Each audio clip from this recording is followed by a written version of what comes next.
The terminal took a second longer than it should have to wake up. In the hangar, that counted as noise.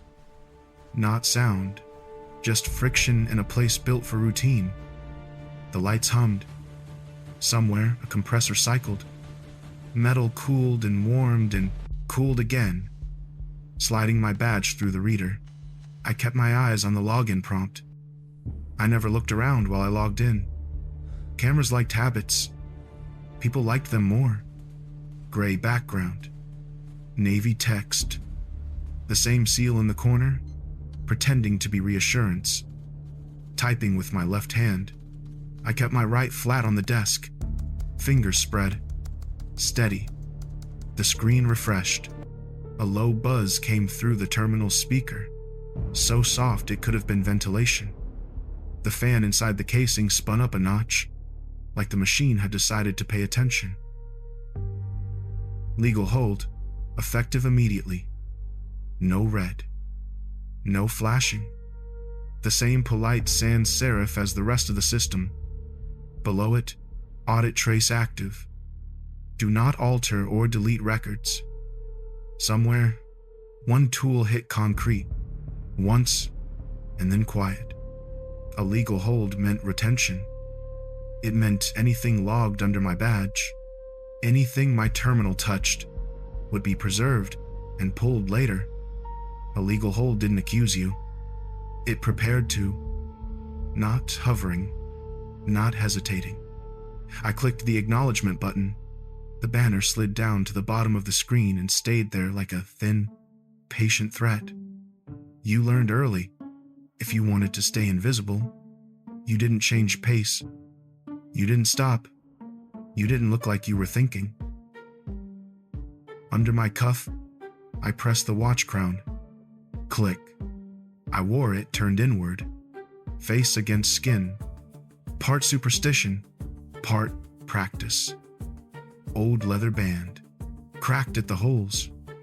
Scratched case. It kept time badly. A minute fast when the air was damp. A minute slow when the hangar got cold enough to tighten metal. 47 minutes. Not official. The system didn't display a countdown. The clock lived in the routine. 47 minutes until the maintenance logs locked for the shift. 47 minutes until I couldn't quietly correct a typo or close a task with a note that kept it from looking strange. 47 minutes until anything out of place became permanent. Pulling up the work orders, I found nothing unusual. Hydraulic inspection on Bay 3, conveyor calibration in storage annex. Replaced 2 worn couplers on the air handling unit that fed the admin corridor. Preventive maintenance.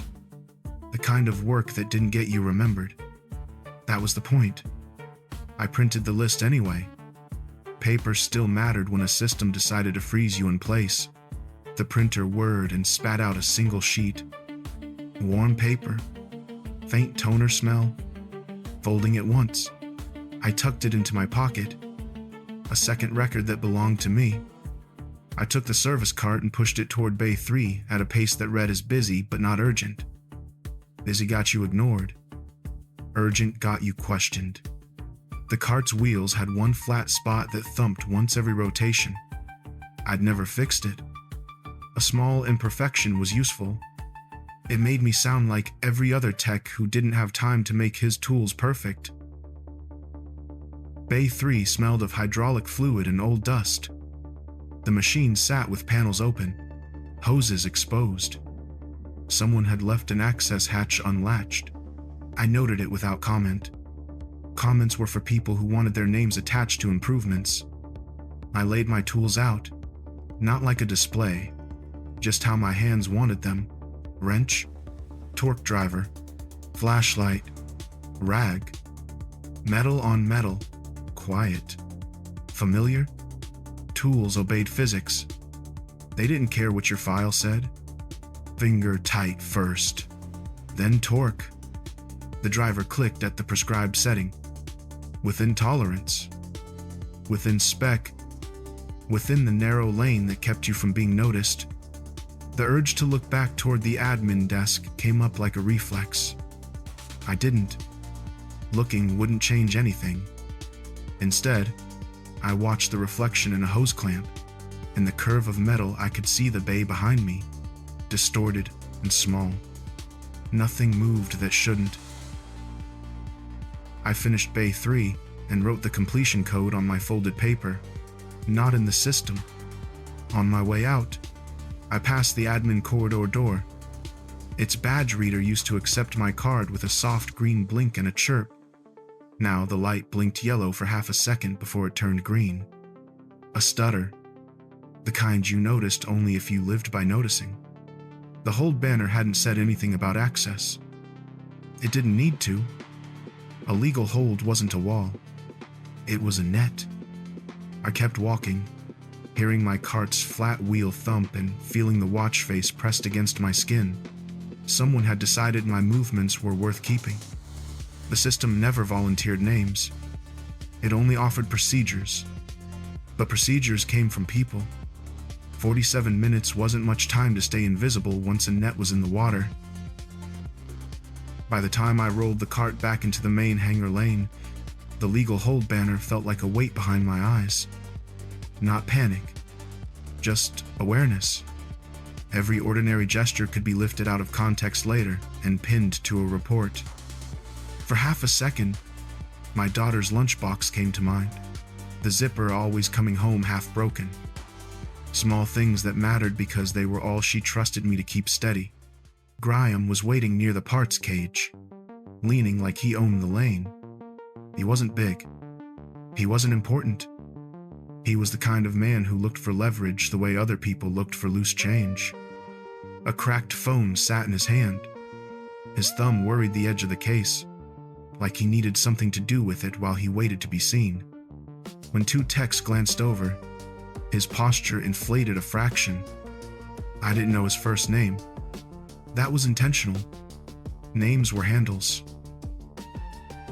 Adjusting my route a few degrees, I tried to pass wide. He stepped into the lane anyway. "Hey," he said, loud enough for two techs to hear. "You, the guy who fixes everything but never says a word." I kept my pace, letting my eyes land on him and move past, like he was a sign, not a person. He matched my speed, walking backward in front of the cart. The flat wheel thumped. Thump. Thump. "Some of us work with teams," he went on. "We don't just ghost around." The urge was to solve him with motion. Step aside. Pivot. Slide the cart through the gap he was leaving. Clean and fast. The kind of movement my body still remembered. Then the yellow banner came back in my mind. Legal hold. Audit trace active. Fast looked trained. Fast looked like a question. So I did the opposite. I hesitated, like an ordinary tech calculating a path, shifting my grip too slowly. I let the cart drift, the flat wheel catching a seam in the paint. The cart drifted. Thump. Contact. It bumped his boot. Not hard. Just enough. Graham lifted his hands in mock surrender. "Whoa. Careful. Didn't know you drove that thing like a weapon." Two techs nearby laughed. Quick and short. I set the brake and bent down as if I needed to check the wheel. I didn't. I needed my face lower for a second. My watch ticked, faint under my sleeve. Graham leaned over the cart rail, close enough to make it feel like a test. His eyes flicked to the techs again, checking his audience, then back to me. "You always this jumpy." "I'm fine," I said. The first direct sentence I'd spoken in the hangar all morning. Flat. "Forgettable, that's a voice," he said, like he'd won something. I stood and released the brake. He stepped aside at the last moment, like he'd planned it that way. As I passed, my cuff snagged the cart's corner. Fabric caught on metal. The sleeve tugged back for half a beat. My watch flashed. Not the face. Turned inward. The edge of the case. The scratched steel. The crown with its distinct shape. Graham's eyes dropped to my wrist. His smile changed. Not bigger. Sharper, nice, he said. Quieter now. Old school. I pulled my sleeve down. Casual. Too late. Rules are rules, he added. And I knew he meant rules are weapons. Inside the parts cage, the clerk scanned my badge and paused. A half-second pause, like the corridor door's stutter. The fluorescent light above him flickered once, and the terminal beside his elbow gave a soft, constant fan hum. He looked at his screen, then at me, then back. His hand moved to the keyboard in a way that wasn't routine. I can't release that coupler set without a supervisor sign-off, he said. That wasn't required last week. He shrugged without meeting my eyes. Policy change, policy change. Another clean phrase. Another way to say, someone higher up had pushed a button. I could have argued. I could have cited the work order, the schedule, the authorization. Calm competence. The problem was that calm competence looked like a tell, and on a legal hold, tells became evidence. So I nodded once. Like a man who didn't care enough to fight, who do I need? He pointed down the lane toward the admin offices, Sergeant Klein. Or, whoever's handling your file, he didn't mean to say that last part. It slipped out like a defect. My file. The legal hold banner had turned into pauses in other people's hands. Small policy shifts that made my day harder and my movement more visible. A net, tightening. As I left the cage, Graham was still there, watching. He'd stopped talking. He didn't need to. He'd seen enough to know there was something to poke. I pushed the cart past him without looking. The flat wheel thumped. Thump. Thump. Somewhere in an office I couldn't see, someone was collecting my ordinary choices. And in a place like this, collecting was the first step before calling you in. The first sign wasn't the footsteps. It was the way the hangar stopped swallowing sound. Before the inspection, the place breathed like a machine. Fans, carts, distant impacts, a low, steady layer of noise that made you feel anonymous if you kept your head down. When the inspection team arrived, that layer thinned. Conversations shortened. Tools touched benches more gently. The hum of the lights came forward, as if the building itself was listening. Graham saw them first. He straightened like he'd been caught chewing with his mouth open. His gaze flicked to the techs nearest him, then away, pretending he hadn't been watching the lane like it mattered. He didn't warn me. He didn't have to. The change in the air did it. A line of uniforms moved down the main lane. Not rushed, not slow. Measured. Behind them, a man in a plain dark jacket with no obvious rank. He wasn't dressed for a hangar. He was dressed for meetings. He carried a thin folder the way some people carried a sidearm. Blackwell. I didn't know his name then. I knew the type. Gray suit in a space built for grease and metal. People around him adjusted themselves without being told. Not saluting. Not quite. Just a subtle reordering, like the whole lane had decided to make room. I kept working. At Bay 2, I was checking a panel latch that had been rattling on a transport cradle. 2 screws. 1 hinge pin. Simple. The kind of task you could do while you listened with half your mind. My watch ticked once against my wrist. I didn't touch it. The team stopped at each bay as if the hangar were a museum. The lead uniform asked short questions. People answered with the minimum. No one made jokes. Even the jokes died before they found mouths. When they reached my bay, I kept my posture slightly wrong. Shoulders a fraction slouched. Feet not perfectly set. I'd learned to look like I learned things slowly. A shadow fell across the cradle. Status, a voice asked. Keeping my eyes on the latch, I answered, securing the panel. 2 minutes, Name I let my answer come out ordinary. Ashlock. Dorian, the uniform nearest me, looked down at a tablet. His finger paused, the way the parts clerks had paused. I didn't look at the screen. Pretending not to notice the pause was part of the job now. Blackwell didn't speak at first. He stood just off to my right, close enough that I could smell a faint, clean soap that didn't belong in a hangar. The smell was wrong in the grease air. Clean, sharp, expensive. It made the space around him feel briefly sterilized. His gaze moved over the cradle, the tools, the open panels, the way a person looked when he knew what he was seeing. A breath went through my nose and out again, controlled, like it had a procedure too. It wasn't interest. It was recognition. My torque driver sat on the cart with the bit aligned, handle facing out. My rag was folded once, not wadded. The screws were lined in order of removal, not piled in my palm. Small things. Habits. The kind that kept equipment from failing. The kind that kept people alive, if you came from the right place. I felt my fingers tighten on the screwdriver, then loosen. Blackwell's eyes dropped to my wrist. The sleeve of my coveralls had slid back a centimeter when I reached for the hinge pin, just enough to show the edge of the watch case. Scratched steel. The crown with its distinct notch. No face. Turned inward.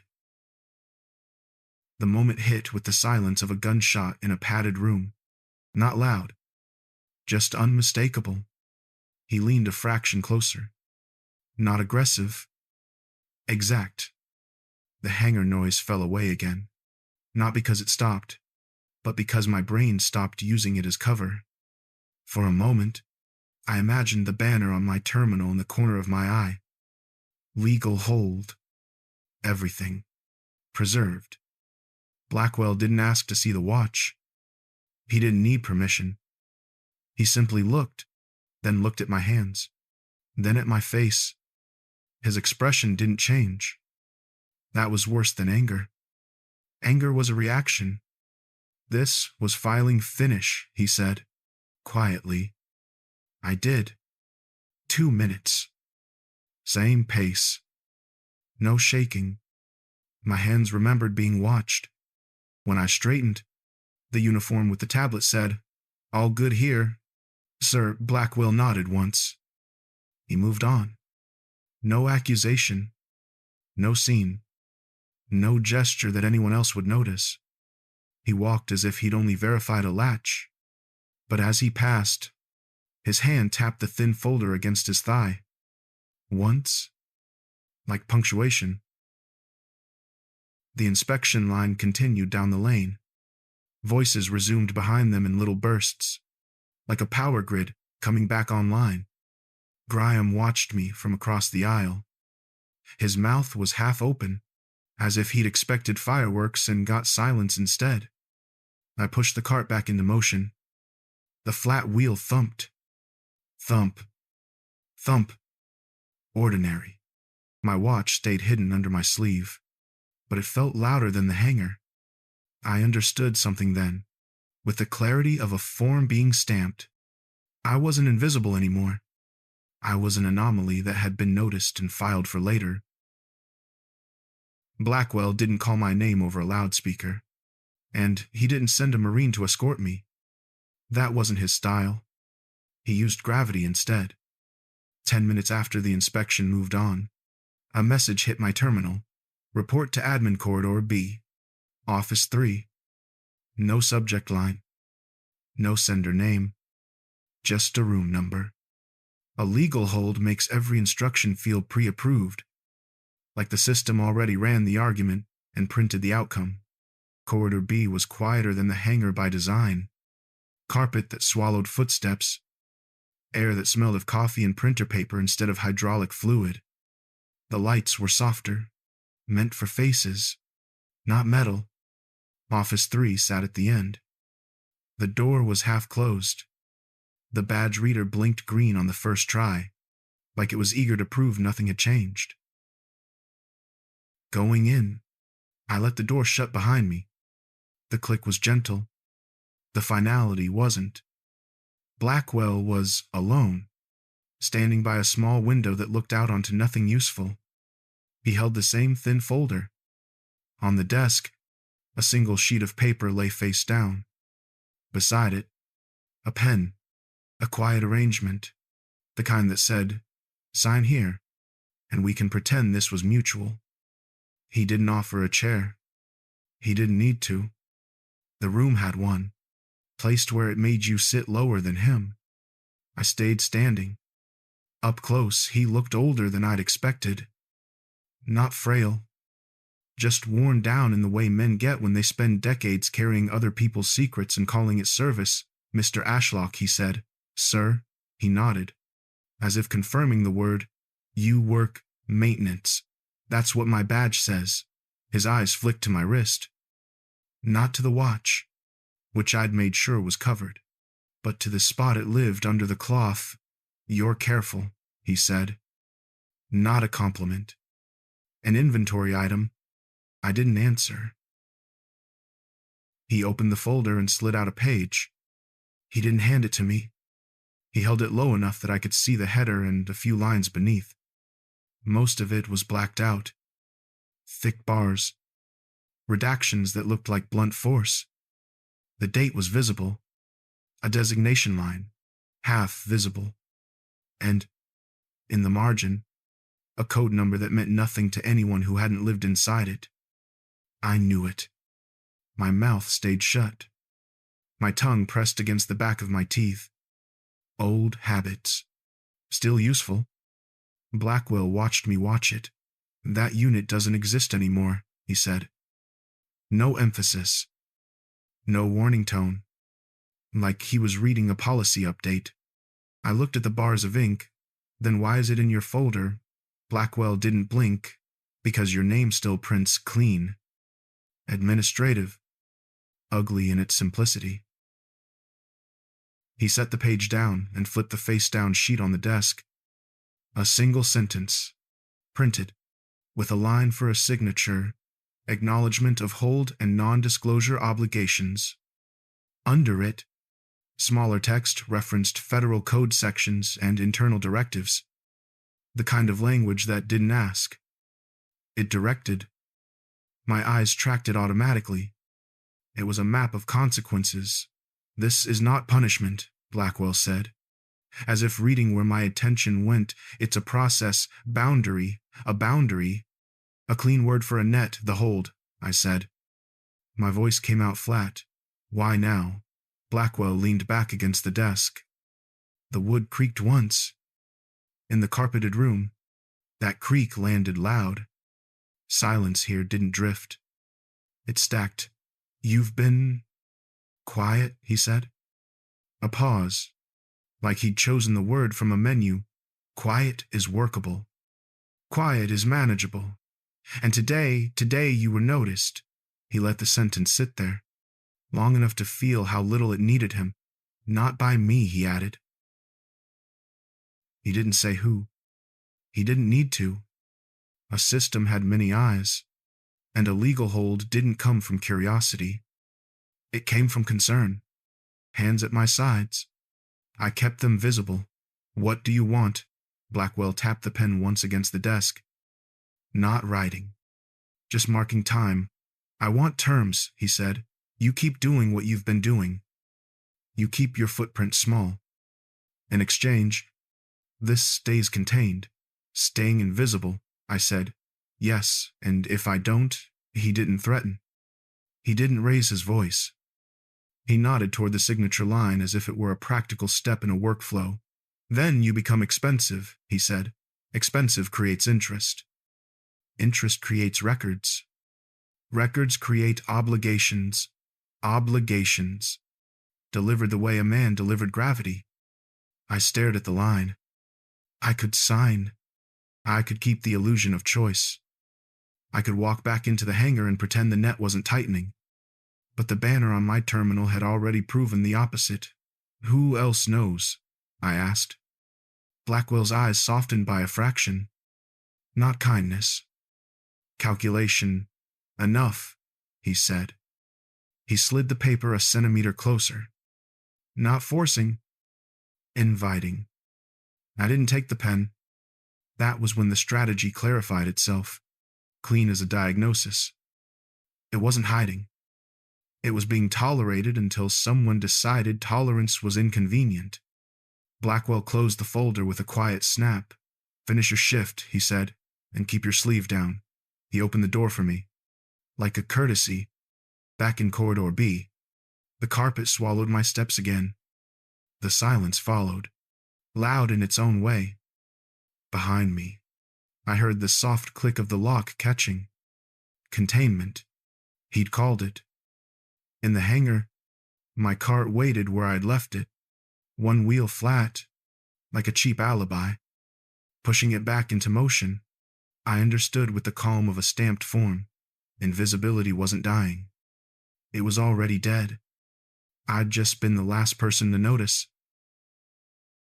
The paperwork arrived the way weather arrived in a controlled building. Not with thunder, but with an email and a sheet on a clipboard. When I returned to my terminal, after Corridor B, the legal hold banner was still there. Patient. A new notification sat beneath it. Roster adjustment. Effective next pay period. Opening it, I watched a form populate on screen with pre-filled fields. My name. My badge number. My department. A line that read, Shift Realignment. Operational Need. A number in the corner. Form 88. No one had handed it to me. It had simply become true. I printed it because that's what I did now. Paper didn't require permission to exist. The printer warmed, whirred, and delivered the page with a crisp edge. The ink smelled sharp, like something new that wanted to be permanent. The shift change moved me from mornings to late afternoons. It looked minor on paper. It wasn't. Under my cuff, I pressed the watch crown. Click. Then the math started. The kind that wasn't about numbers. It was about a child standing at a curb. Ripley's school day ended at 3. My jaw set before I could stop it. A pulse flicked hard in my throat, like my body had decided the schedule was a physical threat. The bus drop was 15 minutes after.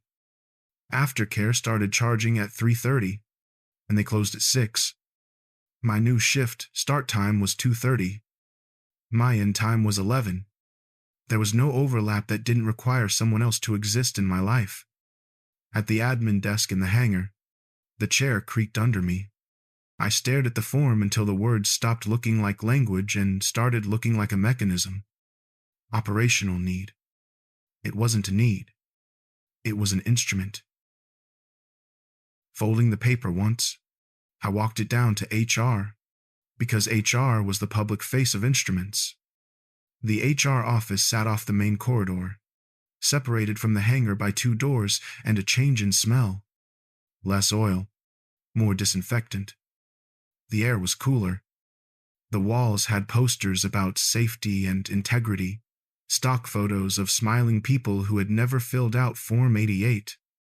A clerk took my badge, scanned it, and hesitated. Another pause. Another tiny stutter in someone's hand. I need to speak to whoever processed this, I said. Her look said she didn't like being asked for names. After a beat, she pointed Miss Danner. Danner's office had a glass window.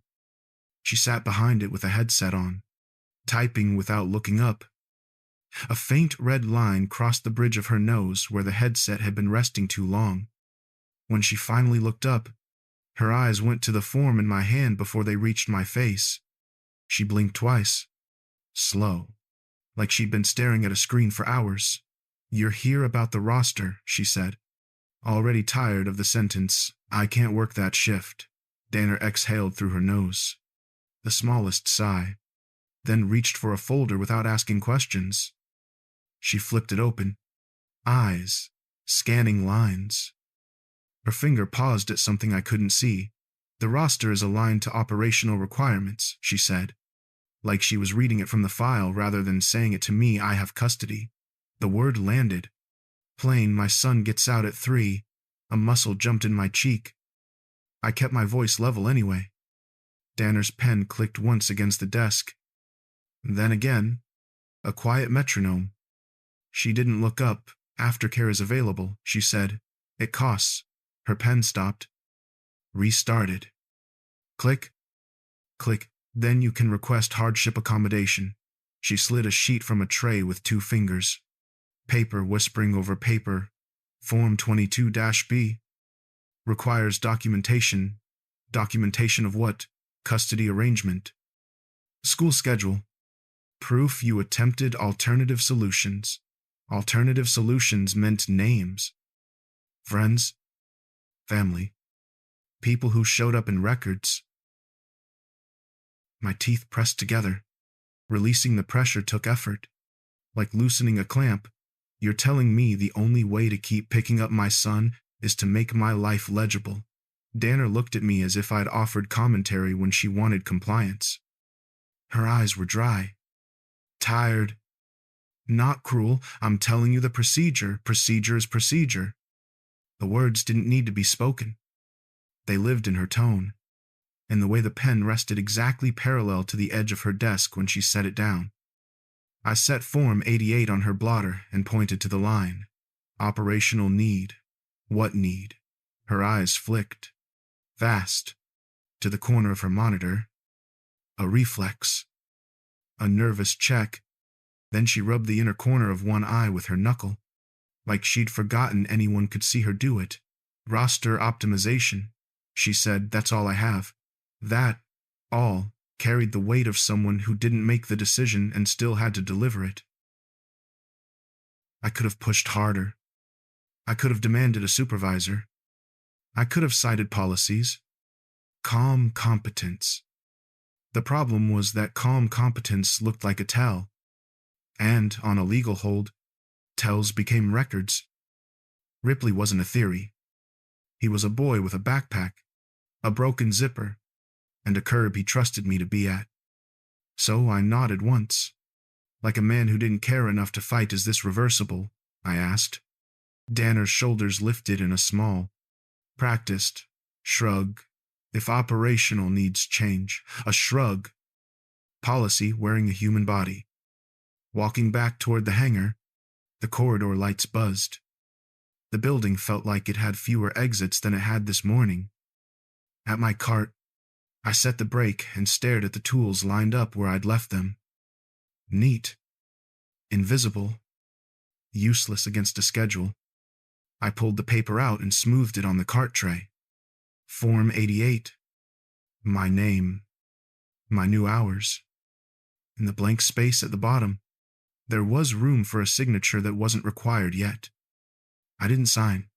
I just looked at it and understood the point with a clarity that left my stomach hollow. Whatever I paid next, it wouldn't be in a courtroom. It would be paid at a school curb, with an empty space where I was supposed to be. Blackwell didn't come back to the hangar. That would have been too direct. A man like him didn't revisit a decision in public. Instead, the system did the revisiting for him. The warning arrived as a calendar invite. No subject line, no agenda. Just 15 minutes blocked on my schedule under a neutral label, Admin Review. The location was the same office in Corridor B, the one with carpet and soft lights that made everything feel like it could be discussed into submission. Legal hold still sat on my terminal banner. It felt less like a notice now and more like a border. Wiping my hands on a rag I didn't need, I walked out anyway. The corridor was quiet in the way quiet could be engineered. Air vents. Distant keyboards. The faint, chemical clean smell of a place where people believed paperwork could disinfect reality. Office 3 was open this time. Blackwell wasn't inside. Miss Danner was. She sat behind the desk like it had always been hers. Clipboard. Pen. A small stack of forms aligned with the edge, as if neatness could pass for neutrality. A second chair had been added, placed precisely where my knees would end up, closer to the desk than I'd like. "Mr. Ashlock," she said. Her eyes didn't smile. "Have a seat." I stayed standing. It wasn't defiance. It was habit. Sitting made you look smaller. Standing made you look like you could leave. Danner's pen tapped the desk once. Then again. Faster than yesterday. She glanced at the clock above the door. A quick check she didn't bother hiding. "This is a follow-up to your roster adjustment," she said, "and the compliance hold. Legal hold." I corrected. She didn't flinch. "Legal hold?" "Yes." She slid a form toward the edge of the desk. Different number this time. Form 22-B. The hardship accommodation she'd mentioned, now pre-filled with everything they already knew. Name. Badge. Address. The emergency contact field left blank. That blank felt deliberate. "I'm authorized to document your circumstances," she said, as if offering help. "We can align you with operational needs and still meet your family requirements." Family requirements. Like Ripley was a checkbox. "My circumstances are simple," I said. "I pick up my kid." Her eyes flicked to the emergency contact blank. Then back to me. The pen tapped again. "Impatient now. The base can facilitate approved childcare providers." Approved. On record. Names added to the net. "I don't need childcare," I said. "I need my hours." Danner nodded once. The kind of nod that meant she'd already written the answer down. Hours are not negotiable under an active legal hold. There it was. Finally, the sentence that made the rest honest. I looked at the forms. The ink. The signature lines. All the small ways the system asked you to consent to your own containment. "What happens if I don't sign anything?" I asked. Danner's tone stayed even, but her patience didn't. "Then your current assignment becomes unsustainable. Because of my shift. Because of your status," she corrected, and irritation sharpened the word like a paper cut. She reached into the stack and pulled out another sheet. One page. No black bars. It wasn't classified. It didn't need to be. Notice of review, eligibility, and access. Under it, a date range. A phrase, "temporary suspension of privileges pending outcome." This was the part Blackwell hadn't said out loud. The "after" he'd implied with clean words. A tightness climbed my jaw. Forcing it loose took effort. "How long?" I asked. Danner's shoulders lifted in that same small shrug, but this time it came with a look at the clock again, like time was an inconvenience she had to account for. "As long as it takes" policy. Wearing skin. Under my cuff. I pressed the watch crown. Click. The sound was for me. A metronome inside cloth. My old strategy had been simple. Do my work. Keep my head down. Keep my son's life steady. Let the past stay buried. They'd found a way to make that strategy impossible without raising their voices. Not threats. Not shouting. Forms. Fields. Scheduled 15-minute blocks. Danner waited with the pen poised, as if I'd eventually get tired and choose the kind of surrender that came with a signature. My eyes went back to the blank emergency contact field. The system wanted me to add people to my life so it could map them. It wanted the network, not the truth. That was the real squeeze. "I understand," I said. It wasn't agreement. It was recognition. Danner wrote something short on the clipboard. A note for the file. A mark. The pen scratched softly, steady, like it had done this 1,000 times. Leaving Corridor B. The air felt different. Not thinner in my head, but literally tighter, like the building had turned a valve I hadn't known was there.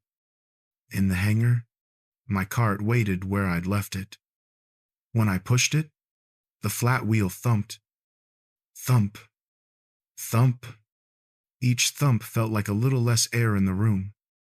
I realized then that compliance wasn't a shield. It was a way of standing still while the net finished tightening. The weight of that settled in my chest, not as a thought, but as something physical I had to carry back to work. Ripley didn't know the phrase legal hold. He knew the word late. That afternoon, I reached the school parking lot with 3 minutes to spare, because I'd started leaving the hangar early and buying the minutes back in quiet ways. Cutting lunch short, skipping the extra check on a latch, saving time the way you saved money when you didn't have enough of either. The sky was bright, indifferent. The lot smelled like hot asphalt and the sweet, rubbery stink of playground mats. Parents stood in loose clusters with phones in their hands, pretending they weren't counting minutes too. Ripley came out with his backpack hanging off one shoulder, zipper half broken like always. He scanned the line of cars, found mine, and relaxed. The change in his posture was small. It still hit me in the chest like a tool dropped from height. He climbed in and buckled himself without being asked. He'd learned my rules. He'd also learned not to ask why I'd become stricter lately. Bus was weird, he said. Pulling out of the spot slowly, I asked, "Weird how?" He shrugged. "There was a man by the office." "Not Mr. Harris. Did he talk to you?" Ripley shook his head, then hesitated. "He asked my name." "Just to check." He said it like a question. My hands tightened on the wheel until the leather creaked under my palms. Letting the pressure go took effort, like opening a clamp one turn at a time. "What did you say?" I asked. "My name," Ripley said, like it should have been obvious, and he said, "Okay." "Did he ask anything else?" "No." Ripley stared out the window. After a beat, he added, "But he watched. A simple verb, the kind a child used when he didn't have language for procedure. At the next light, I saw the sedan. Dark color, clean body, no decals. Not a parent car. No booster seat dents in the back seat upholstery. No cartoon sunshades. The driver kept the same distance no matter how the traffic breathed. The engine sound was the worst part. Not loud, just present. A steady hum that stayed behind us like a line on a map. In the hangar, surveillance came with uniforms and badges. Outside the base, it came with plausible deniability and clean paint. I checked the mirror the way I checked a panel latch. Once, then again after a breath. Still there. I turned right at an intersection I didn't need. The sedan turned right. Taking the next left, I watched it follow without hurry. No aggression. No flash of headlights. Just the same measured pace, like we were both on a route sheet. Ripley didn't notice at first. He was humming to himself, fingers tapping his backpack strap in a slow pattern. Then he looked up, confused. "Why are we going this way?" "Traffic," I said. He accepted it because kids accepted what kept them safe. That made the lie worse, not better. I took a loop through a strip mall and a gas station, the kind of slow pattern you could call normal if anyone asked. The sedan stayed with us, never close enough to be a threat, never far enough to be a coincidence. The net didn't yank. It tightened by increments. My grip stayed light on the wheel on purpose. Keeping it light felt like holding a weight without letting your muscles show it. Tendons in my forearms stood up anyway. The wheel vibrated under my hands in small, constant pulses. Road texture turned into a quiet warning. When I pulled into our apartment lot, the sedan didn't follow in. It rolled past, slow, then continued, as if satisfied with the route. Ripley unbuckled and paused, hand on the door handle. "Dad." "Yeah, am I in trouble?" The question wasn't fear. It was logic. He'd felt something shift and tried to name it. My throat went dry. I didn't buy comfort with empty phrases. "No," I said, "you're not." He studied my face the way kids did when they wanted to know if a promise was real. Then he nodded once and got out. Upstairs. He dumped his backpack by the couch and went straight to his homework. That was his version of control. Pencil scratches on paper. Small, solvable problems. I stood by the window and watched the street. 5 minutes later, the same sedan passed again. Same speed. Same clean body. This time, it didn't even pretend to be headed anywhere. It drove the length of the block, disappeared, then returned 10 minutes after that. Soft surveillance. Legitimate eyes. No masks. No threats. Just presence, repeating like a looped instruction. Under my cuff, I pressed the watch crown. Click. The sound was almost lost under the refrigerator's hum. In my head, I saw the roster adjustment form, the legal hold banner, Danner's shrug, Blackwell's calm terms. This wasn't about catching me doing something wrong. It was about making me live like I was always being caught. Ripley looked up from the table. "Can we still go to the library tomorrow?" "Yeah," I said, keeping my voice steady. Keeping my hands still took work. Because if I did what my body wanted, if I marched outside and confronted the sedan, I'd turn a soft pressure into a hard one. I'd give them a story they could write down. And the one thing I could not allow was Ripley becoming a name in a report. That night, after he fell asleep, I stood in the hallway and listened to his breathing. Slow, even. A child's trust made audible.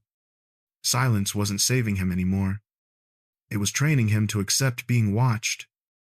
Looking down at my covered wrist, I understood the next step with the clarity of a wrench finding the right bolt. If the system wanted me quiet, it wasn't because quiet protected us. It was because quiet protected them. I waited until Ripley was asleep before I touched the watch. Not because it was dramatic, because I didn't want him to see me handle anything like it mattered. The apartment was quiet in the thin hours when the building's plumbing sighed and the refrigerator cycled on and off. I sat at the kitchen table with a towel spread out like a field mat. No crumbs. No clutter. If I was going to open something small, I didn't do it over chaos. The watch sat on the towel, face turned inward as always. I listened. 2 soft ticks, uneven but stubborn, like it was arguing with time instead of keeping it. The caseback had 4 shallow notches. Most people never noticed them. Most people never tried. Using the edge of a coin, I set it into the first notch and leaned in with steady pressure. The metal felt cold through the coin, cold enough to register. Turning slowly, I kept the force even so it wouldn't slip and chew a new scar into the back. The coin edge rasped once. Then the notch caught. A quarter turn. Another. The resistance changed, subtle as a seal giving up. The break came with a faint pop. Not loud, just final. Inside, the watch wasn't elegant. It had been modified by someone who cared about function, not appearance. A thin foam spacer, a strip of tape that had been replaced more than once. Under the spacer, a micro SD card nested in a slot cut just deep enough to hold it. My thumb hovered over it for a second. Rushing made mistakes. Mistakes became permanent under a legal hold. I slid the card out with a fingernail. It was smaller than my thumbnail, and heavier in my mind than anything I'd held all week. The laptop on the table was old. Not issued. Not connected to base networks. I kept it that way.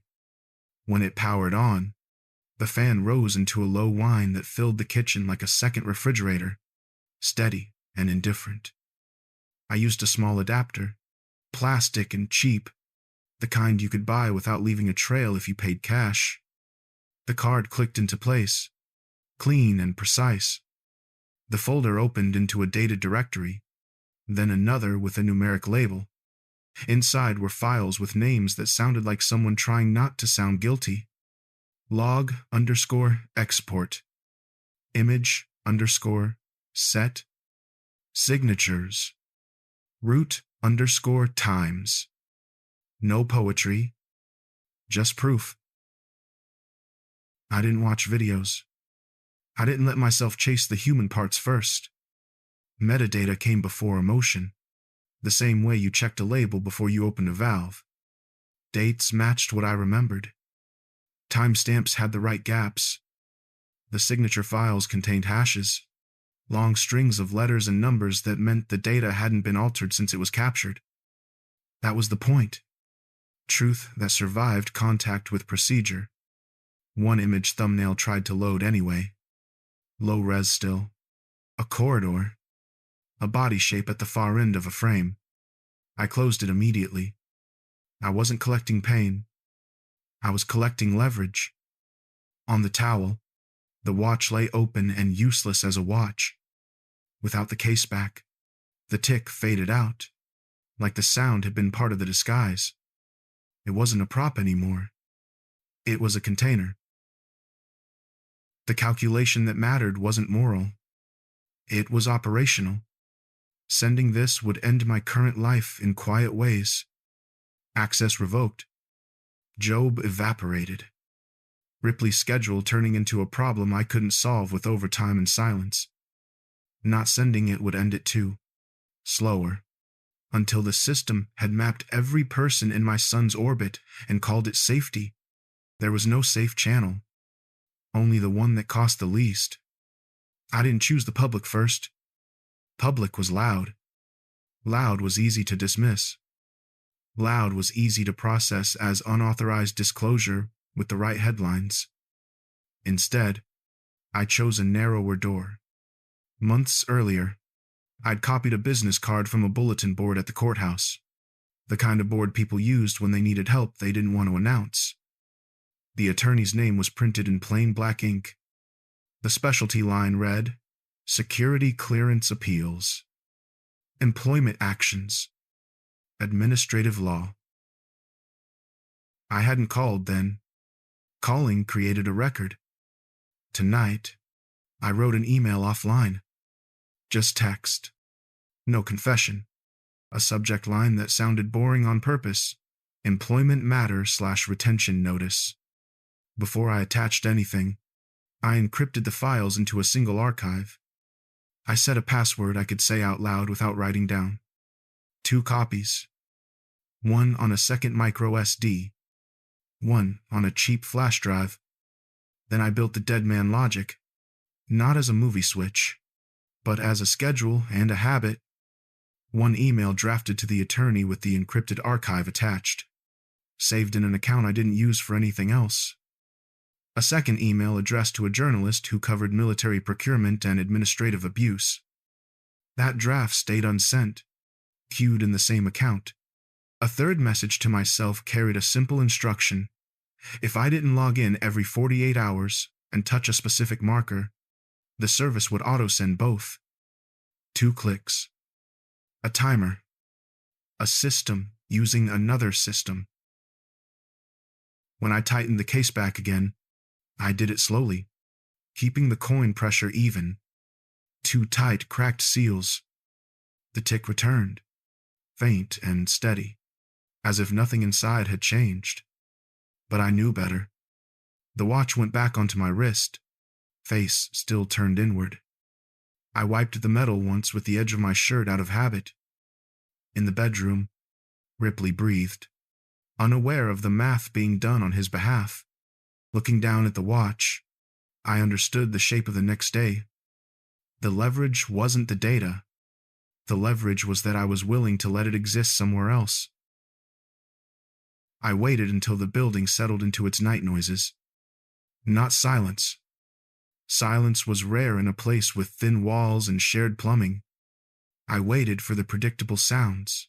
The upstairs neighbor's shower. The elevator cable hum. The refrigerator cycling like a small animal breathing in the dark. Predictable meant fewer witnesses.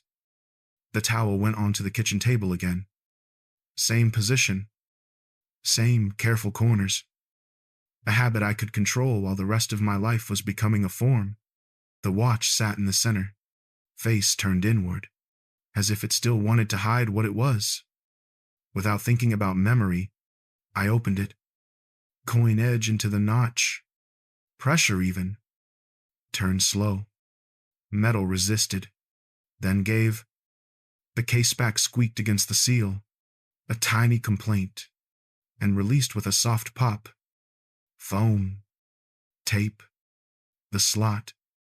The micro SD nested like it belonged there. I slid it out with my fingernail and held it between finger and thumb. Small enough to disappear. Heavy enough to change what happened next. The laptop came on with its familiar sound. The fan whined. Low at first, then rising as the machine warmed. A steady, mechanical breath that didn't care what it carried. I kept the screen angled away from the window even though there was nothing outside but dark glass and my own reflection. No file browsing this time. No second guessing. Verification had already been done. Adapter in. The card clicked. The encrypted archive sat ready. A single block with a name that meant nothing. I connected to the internet through my phone's hotspot, not the building Wi-Fi. Not safety. Delay. The separate account loaded. 2 drafts waited there like doors built into a wall. The attorney email opened first. Subject line: Employment matter/retention notice. Body: 3 sentences. Clean and unromantic. Active legal hold. Disavowed unit. Requesting counsel on retaliation and custody impact. Archive attached. Password by phone. No plea. No story. Just the shape of the problem. The archive attached, and the upload indicator appeared. A thin progress bar. Left to right. In different patience. As it moved, the laptop fan deepened into a harder whine. Heat collected under the keyboard. The plastic edge near my palms warmed, the way cheap machines warmed when asked to do something real. My fingers rested on the table edge, nails pressing into wood. Not trembling. Anchoring. Halfway through, my phone buzzed once. I didn't look. The hotspot icon blinked, steady, while the bar kept filling. When it reached the end, a check mark appeared. Sent. No fireworks. No sound. Just a status change somewhere else. The second draft, addressed to the journalist, stayed open only long enough to confirm it was still queued and unsent. It existed as structure, not as a speech. Then I checked the dead man logic. Every 48 hours, a marker had to be touched. Miss it, and both drafts would auto-send. A simple automation, the kind an office worker could set, the kind that looked harmless until it wasn't. The platform confirmed in calm text, automation enabled. The fan eased down as I closed the laptop. The whine fell in steps, like a machine releasing pressure. Building sounds returned. Pipes. Distant steps. The refrigerator's click. On the towel, the watch lay open and quiet. I slid the micro SD back into its slot, pressed the foam down, and tightened the case back until it was snug. Not too tight. Too tight cracked seals. The tick returned, faint and stubborn. The watch went back onto my wrist, face turned inward. Same as always. Only now, it didn't feel like hiding. It felt like carrying a thin edge close to the skin, careful and constant. Turning off the kitchen light, I went to bed. By morning, the paperwork would still be waiting. The difference was that something outside the building was waiting too. The retaliation didn't come with sirens. It came with a red light. The next morning, I walked up to the admin corridor turnstile. Same time as always. 0700. Badge in hand. The lobby smelled faintly of disinfectant and burnt coffee from the kiosk nobody used. the kind of smell that tried to make a military building feel like an office. I swiped. Instead of the green chirp, the reader gave a low, dull buzz. Solid, red, not loud, just certain. The sound landed in my teeth more than my ears. I swiped again. Buzz. The badge edge tapped the plastic faceplate on the pullback. A small, dead thud, like a tool dropped onto a rubber mat. The turnstile didn't twitch. No click. No courtesy delay. Just refusal. Behind me, the line of text stalled. Boots stopped in mid-shuffle. A throat cleared. Somebody's keys jingled once and then went still. I felt their impatience before I felt their eyes. "Reader's down," someone asked. I didn't answer. I knew it wasn't down. It was working perfectly. The red light wasn't an error. It was a decision. 2 security officers stepped out of the guard booth. I knew them. Miller and Haynes. We'd talked about football in the break room. Haynes always chewed mint gum like it was his job. Miller always kept his uniform creases sharp, even on days when nobody important walked through. Today, Miller didn't look at my face. He looked at my chest, at the badge, as if my expression was irrelevant to the outcome. "Mr. Ashlock," he said, "please step out of the line. My card's malfunctioning," I said. A lie. We both knew it. The sentence sat there anyway, like a form you filled out because the box existed. Miller's tone didn't change. "We need you to come with us," he added, almost automatically, just procedure. "Sir." I stepped out. The line of text moved past me, flowing like water around a stone. A few looked in my direction the way you looked at a spill you didn't cause. Quick. Careful. Then their eyes slid past and found the turnstile again, because the turnstile still worked for them. Graham was there. He caught my eye for a second, then looked down at his phone and scrolled hard, thumb moving too fast for anything on the screen to matter. He didn't smile. He didn't smirk. He performed indifference like it was a uniform. That was the punishment. Not jail. Not shouting. Irrelevance in a public place where your badge used to mean you belonged. Miller and Haynes walked me to a small room off the lobby. No windows. The air was colder than it needed to be. A metal table bolted to the floor. 2 chairs with plastic backs that squeaked when you shifted. In the corner, a camera dome that pretended to be off-white but was really the color of old teeth. A cardboard box sat on the table. "Personal effects," Haynes said. He pointed to the box. "We cleared your locker." "Everything's inside." His gum moved once. "Chew." Pause. "Chew." I looked in the box. My spare boots, still dusted with Hangar grit. A framed photo of Ripley, the glass smudged where I'd wiped it with my sleeve last week. A coffee mug with a hairline crack I'd never bothered to replace. A roll of tape. A spare pair of gloves. The debris of 5 years, contained in cardboard like it had always been temporary. "I'm fired," I asked. Miller handed me a sheet. Plain printer paper. Black text. The corner had been stapled once and restapled, as if the document had changed hands before it reached mine. "Administrative leave pending investigation," he said. "Access revoked effective immediately." The words were clean. The kind of words that made no sound when they cut investigation into what I asked security violations. Misuse of government assets. Sterile phrases. Wide enough to cover anything. Tight enough to hold you anyway.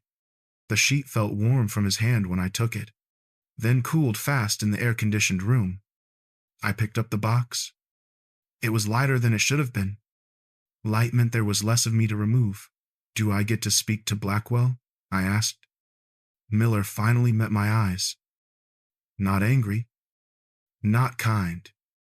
Just a look that said the part involving humans was over. Admiral Blackwell is in meetings, he said. You're to leave the premises. Sir, sir. The polite word you used when you were escorting a threat without calling it one. They didn't handcuff me.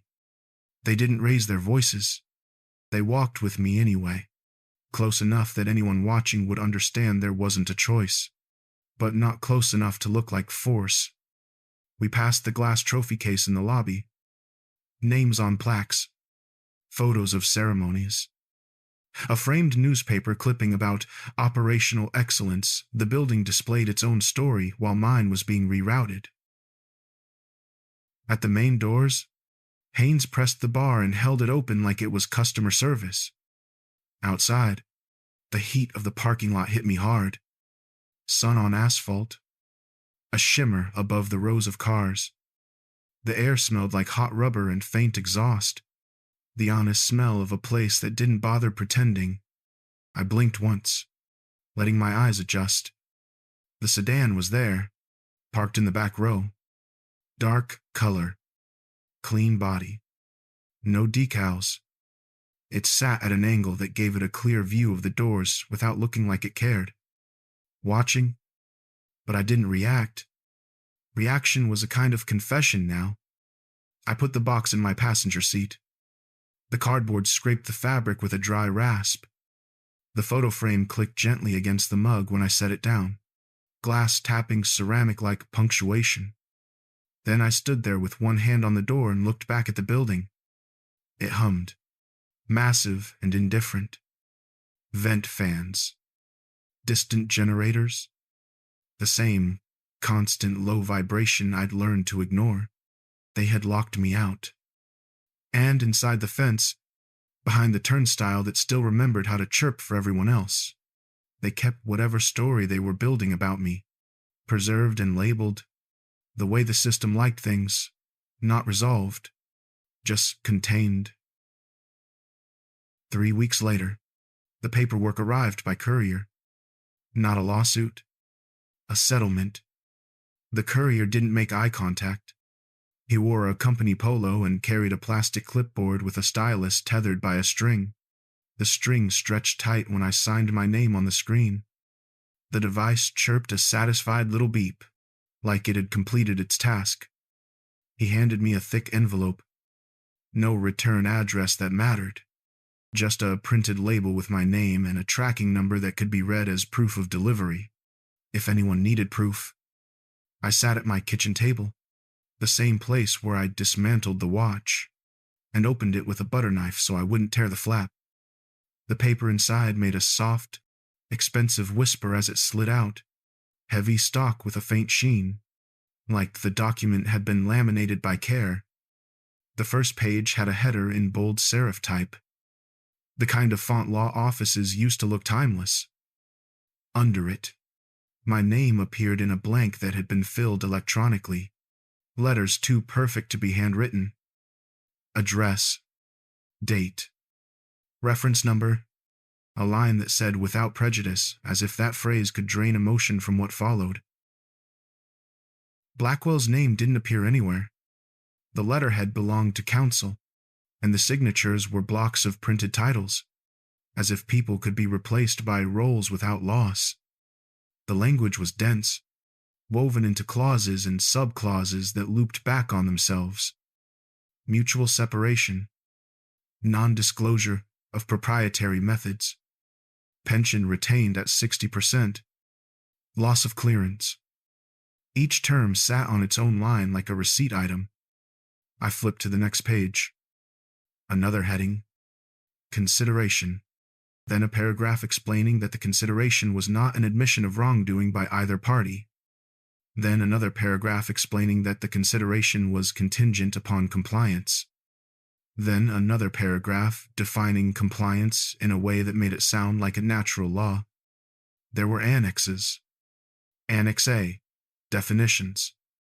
Government assets defined broadly enough to include a chair, a photocopy, a conversation in a hallway. Annex B, non-disclosure. A list of prohibited disclosures that included things I hadn't said out loud in years, written down as if the paper itself knew the shape of them. Annex C, Return of property.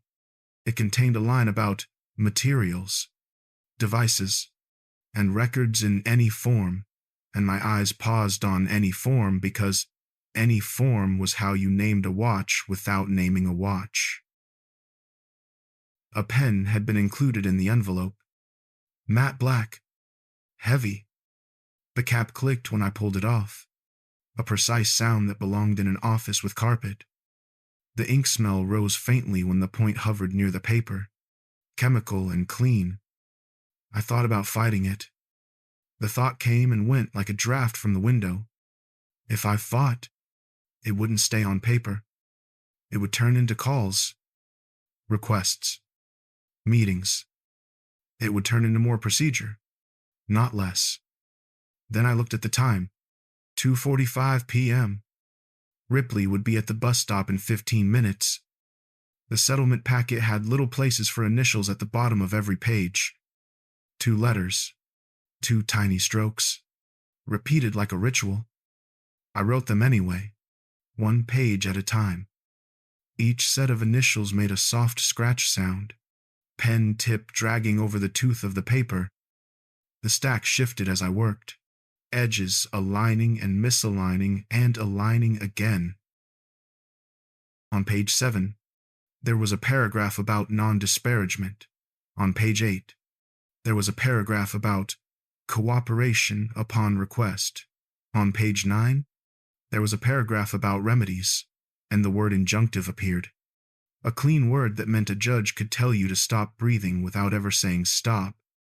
By the time I reached the signature line, my hand was steady from repetition. I wasn't signing for me. I was signing for the 15 minutes at the bus stop. The pen touched the page, and the ink went down dark on white. Ashlock. A name that used to mean specialist.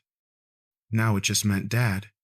I signed the witness line too, even though there was no witness in my kitchen. The paper didn't care. It wanted the boxes filled. I set the pen down and watched the ink dry for a second, the shine fading as it soaked into the fibers.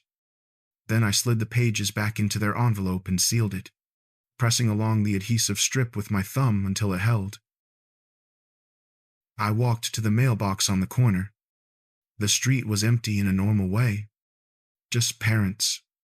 Just sunlight. A lawn sprinkler ticking somewhere like a metronome.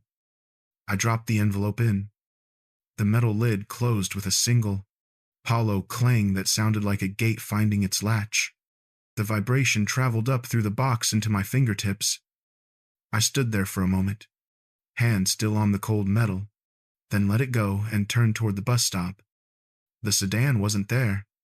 When the bus hissed to a stop, Ripley hopped off. He saw me and waved. I waved back. I didn't check the perimeter. I didn't scan the windows.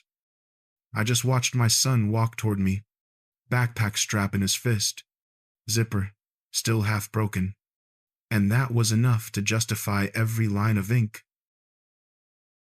I got a job at a civilian logistics hub, the kind of place that smelled like warm rubber, pallet wood, and the sharp bite of degreaser, where forklifts beeped in reverse all day and the overhead lights hummed with a tired electricity that never quite felt natural. It was loud and disorganized, and the software crashed 3 times a day without anyone acting like it was a scandal, which meant I could fix conveyor belts and jammed rollers while supervisors argued about spreadsheets in offices that had glass walls and no shame about being wrong.